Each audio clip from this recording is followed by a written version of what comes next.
Hi hello welcome to Tamizhas channels. இன்னைக்கு என்ன பார்க்க போறோம்னா, ஒரு பெண்மணி ஆசிரமத்துக்கு போறாங்க. அங்க இருக்க குருஜிட்ட கேக்குறாங்க, என் கணவருக்கு பயங்கரமா கோவம் வருது, கோவம் வந்தா சீக்கிரமா கம்மியாக மாட்டேங்குது, ஏதாவது தீர்வு சொல்லுங்கன்ட்டு. அந்த குருஜி என்ன பண்றாரு, சிஷிங்கிட்ட கூப்பிட்டு ஒரு டப்பா எடுத்துட்டு வர, டப்பால கொஞ்சம் பொடி இருக்கு, அந்த பொடியை ஒரு பேப்பர்ல முடிச்சு அந்த பொம்பளைட்ட கொடுக்குறாங்க. வீட்டுக்கு போங்க, இனிமே உங்க கணவருக்கு எப்பெல்லாம் கோவம் வருதோ அப்போ ஒரு கிளாஸ்ல தண்ணி எடுத்து அந்த தண்ணியில அந்த பொடியை போட்டு உங்க வாயில போட்டு கொப்பளிக்க ஆரம்பிச்சிருங்க.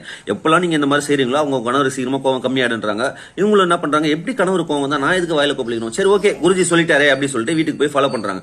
ஒரு மாசம் கழிச்சு திரும்பி வராங்க. அந்த குருஜி கிட்ட, குருஜி என்ன ஒரு ஆச்சரியம், இப்பெல்லாம் என் கணவருக்கு கோவம் வந்தா கிளாஸ்ல தண்ணி ஊத்தி நான் அந்த பொடியை போட்டு கொப்பளிக்க ஆரம்பிச்சிட்டேன், என் கணவருக்கு கோவம் சீக்கிரமா கம்மியாயிடுது, வீட்டுல ரொம்ப அமைதி நிலவுது சொல்லி நன்றி சொல்லிட்டு போறாங்க. அப்ப அந்த சிஷியம் கேட்கறான், அது எப்படி குருஜி கணவருக்கு கோவம் தான் இவங்க எதுக்கு வாயில தண்ணி கொப்பளிச்சாங்க, எப்படி அது வந்து சொல்யூஷன் ஆச்சு அப்படின்னு கேட்கற. அப்ப அந்த குருஜி சொல்றாரு, இல்ல 10 நிமிஷம் பேசும்போது அந்த பொம்பளை நம்மள பேச விட மாட்டேங்குது, அந்த பொண்ணு என்ன பாடு பத்தி இருக்கும், எப்பவுமே 2 பேர் சண்டை போறாங்கன்னா ஒருத்தர் வாய முடி இருக்கணும், அப்பதான் அந்த கோவம் அந்த சண்டை சீக்கிரமா தரும், கோவம் சீக்கிரமா முடியும். அதனாலதான் அந்த பொம்பளைக்கு வாய கட்டுறதுக்காக அப்படி ஒரு ஐடியா சொன்னேன். நீங்களே இதை ஃபாலோ பண்ணி பாருங்க, சக்சஸா இருக்கும்.